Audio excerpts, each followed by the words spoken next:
मुलाला वाचवण्यासाठी आई वडील धावले. डोंगरावर पोहोचताच नेमकं काय घडलं? मुलाचा हात पकडण्यासाठी वडील पुढे गेले. काही सेकंदातच दोघेही दरीत कोसळले. पती मुलाचा मृत्यू डोळ्यांसमोर. त्यानंतर आईनेही घेतलं टोकाचं पाऊल. तिघांचाही दुर्दैवी अंत. छत्रपती संभाजीनगरमध्ये मन सुन्न करणारी आणि काळजाचा ठोका चुकवणारी घटना घडली आहे. आत्महत्या करण्याच्या विचाराने डोंगरावर गेलेल्या 18 वर्षीय मुलाला वाचवण्यासाठी धावलेल्या आई वडिलांचाही दरीत पडून दुर्दैवी मृत्यू झाला. तिसगाव परिसरातील खडव्या डोंगरावर ही हृदयद्रावक घटना घडली.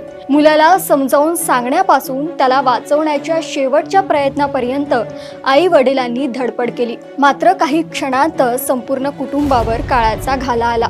नेमकं काय घडलं आणि या घटनेतून समाजाने काय शिकायला हवं, पाहूया या विशेष अहवालातून. मृतांची नावे कुणाल मुरलीधर चांदवडे आणि संगीता चांदवडे अशी आहेत. कुणाल हा आई वडिलांसोबत संभाजीनगरमध्ये राहत होता.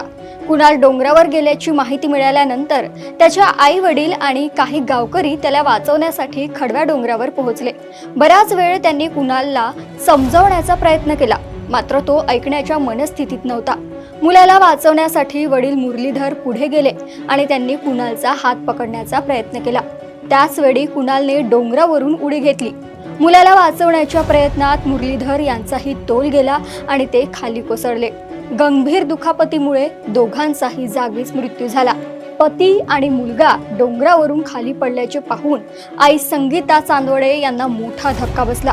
त्यानंतर घडलेली घटना आणखी वेदनादायी ठरली. काही क्षणांतच एकाच कुटुंबातील तिन्ही व्यक्तीचा दुर्दैवी अंत झाला. पती आणि मुलाचा मृत्यू डोळ्यांसमोर पाहिल्यानंतर संगीता यांनीही डोंगरावरून उडी घेतल्याची माहिती समोर आली. त्यांचाही मृत्यू झाला. घटनास्थळी उपस्थित असलेल्या नागरिकांच्या डोळ्यांसमोर हा संपूर्ण प्रकार घडला. घटनेचा व्हिडिओ समोर आला असून तो सोशल मीडियावर व्हायरल होत आहे. मात्र कुणालने हे टोकाचे पाऊल का उचलले याचे कारण अद्याप स्पष्ट झालेले नाही. एकाच कुटुंबातील तिघांच्या मृत्यूने तिसगाव परिसरात हळहळ व्यक्त होत आहे आणि संभाजीनगरमध्ये या घटनेची मोठी चर्चा आहे. या घटनेने एका कुटुंबाचा दुर्दैवी अंत तर केला, पण त्यासोबतच समाजासाठीही एक महत्त्वाचा संदेश दिला आहे. आयुष्यात कितीही मोठी अडचण आली, कितीही निराशा निर्माण झाली तरी आत्महत्या हा कोणत्याही समस्येचा मार्ग नाही.